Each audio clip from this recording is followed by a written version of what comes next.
Question du jour. J'ai écrit une lettre à mon ami et en haut j'ai écrit Bessiata Lishmaya, Bet Samer Dalet. Ou j'ai même pas écrit Bet Samer Dalet, j'ai écrit, moi j'ai étudié chez Chabad, j'ai écrit Bet He, Bezrat Hashem. Ok? Bon, c'est une lettre où il me racontait ce qu'il faisait à la yeshiva, où il me racontait ses vacances, ou ce que je veux, machin. Est-ce que j'ai le droit de prendre cette lettre une fois que j'ai terminé la lettre, la jeter à la poubelle?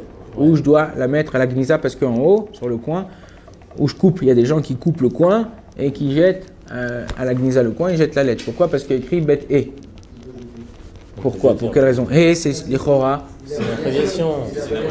Les chora, le e, c'est Shem Hashem.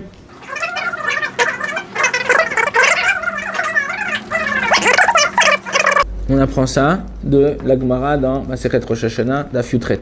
Là-bas, on rapporte que les Yévanim, les Grecs, ils avaient interdit aux Juifs de mentionner le nom de Dieu n'importe où, de mentionner Birla, le nom de Dieu.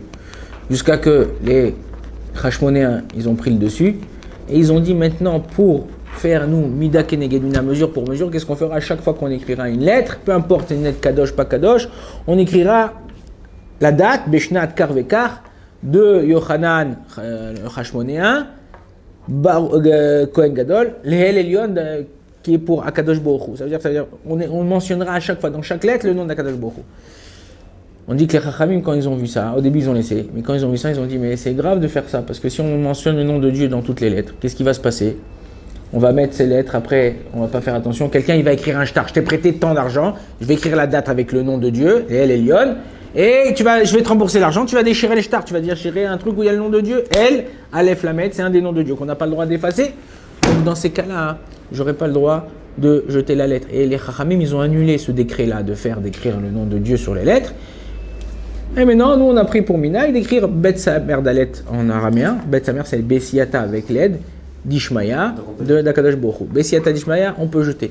Bet E, quand il y a écrit Bezrat Hashem, est-ce qu'on peut jeter ou pas? Alors, les Chachamim, ils ont dit là, comme vous avez dit, vous avez fait une bonne remarque, c'est juste un rachet vote, c'est juste une abréviation. Une abréviation, c'est pas vraiment le nom de Dieu. Ou même des fois, dans les anciens Sidurim, il y avait écrit le nom de Dieu Yud Yud. Ok, dans les anciens Sidurim, il y a écrit Yud Yud. Ça aussi, on peut jeter. C'est juste un moyen de faire comprendre à l'autre pour pas écrire le nom de Dieu, écrire le nom. Ou des fois, il y a écrit comment? Comme ça, un Aleph, avec la barre du Aleph a fait un Lamed. Ça aussi, c'est pas considéré comme le nom de Dieu. Ok? On continue dans la même lettre, il continue pour faire comme ça, ou Elokenu, mais on change. Donc dans ces cas-là, la majorité des poskim, ils disent qu'on peut jeter, il n'y a aucun problème. Il y a deux poskim qui sont connus, eux ils sont marmir, ils disent non, quand tu as écrit Bet et tu n'as pas le droit. C'est le Rogochover, qui a écrit un livre qui s'appelle Sfaneat Panear, et un autre posek qui est Kadmon, qui est plus avancé dans le temps de lui, c'est le Radbaz, Rabbi David Ben Zimra, okay, que lui aussi sont osser. Donc nous, la halakha, au niveau de la halakha, même si j'écris n'importe quoi, des choses qui ne sont pas forcément Kodesh, tout ça, pas dit de vraie Torah, et il y a écrit Bet et je peux jeter sans problème, sans jeter à la Gnisa. Baruch Adonai l'olam, Amen.